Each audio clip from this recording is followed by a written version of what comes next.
Voilà, on salue également fidèle au poste le CNES et Ariane Espace, bien sûr, et tous les internautes qui nous suivent dans le monde entier sur arianespace.com. Ils sont très nombreux. À H0-1 minute, le lanceur commute sur ses propres batteries de vol pour devenir complètement autonome. Et le décollage d'Ariane 5, vous savez, c'est toujours un moment exceptionnel. C'est un véritable spectacle. Il faut dire qu'avec des vitesses qui peuvent atteindre 40 000 km/h, eh bien, les lanceurs spatiaux défient les lois de la nature et ils ont révolutionné notre propre vision de notre planète. Nous allons donc vous laisser profiter du spectacle. Je vous retrouve dans une minute environ. Eutelsat 8 West B and Intelsat 34. Final countdown. À tous de DDO, attention pour le décompte final. 10, 9, 8, 7, 6, 5, 4, 3, 2, 1, top.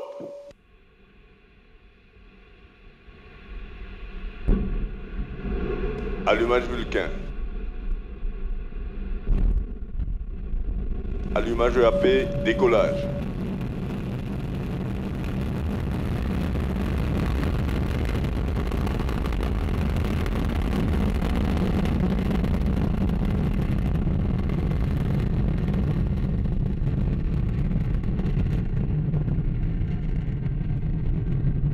Les paramètres bord sont normaux. Et bien voilà, c'est parti. Ariane 5 s'est envolée au-dessus d'un nuage de fumée. Elle laisse une traînée de feu dans le ciel, vous le voyez.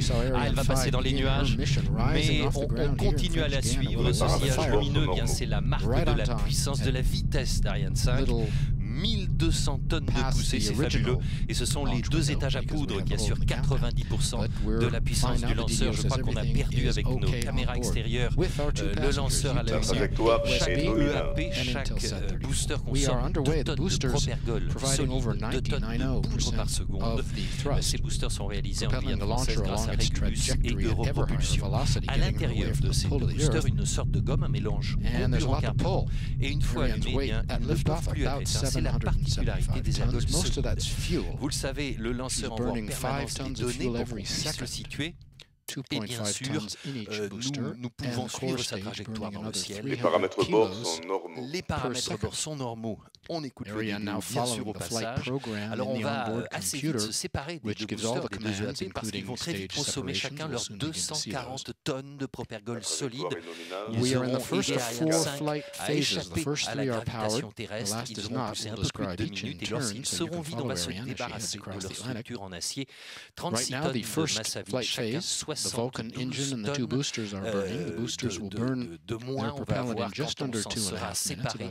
Alors, vous le voyez. En haut à droite, il y a le tracé de référence sur lequel se dépasse un petit point. C'est la position réelle d'Ariane 5. Et puis tout en bas de nos écrans, à gauche, c'est le A d'altitude, plus de 62 km déjà d'altitude. Et speed, en bon français, c'est la vitesse, plus de 2 km par seconde. Ça y est, voilà, séparation des étages. Pour éviter toute collision, ces propulseurs vides sont écartés du corps du lanceur à l'aide de fusées d'éloignement. On le voit sur ces caméras embarquées. Sur ces images, eh bien, il y a 8 fusées d'éloignement par EAP grâce à une ligne électro-pyrotechnique.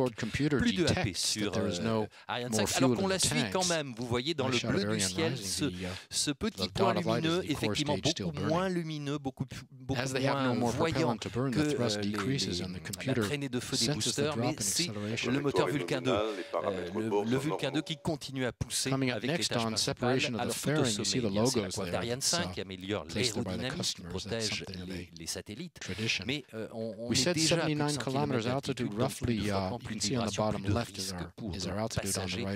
On va donc, grâce à un système pyrotechnique, séparer cette coiffe de 17 mètres en deux demi-coiffes. C'est fait. 2 tonnes et demie de moins sur le lanceur. Et grâce à cette composition en nid d'abeille, eh bien, we've had separation of the fairing right on time. You see Eutelsat exposed to the elements there. Et separation of the fairing given by 2 pyrotechnic systems, one horizontal and one vertical. These are cords that actually remove the fairing by a small contained explosion. We emphasize it's controlled, so there's no threat to the vehicle. 13 tonnes d'ergols au total, 148 tonnes d'hydrogène liquide. Ces ergols sont fabriqués en Guyane par Air Liquide Spatial Guyane. Alors on voit des images de caméras embarquées. Les deux demi-coiffes s'éloignent comme deux grandes ailes géantes. Le Vulcain continue à pousser. Vous voyez le panache bleu tout en bas du lanceur. Eh bien, c'est lui qui pousse et il consomme 200 litres d'oxygène liquide et 600 litres d'hydrogène liquide par seconde. Grâce à son programme de vol et d'Ariane 5 se vide elle-même dans le ciel. Ces images ont l'air de se dérouler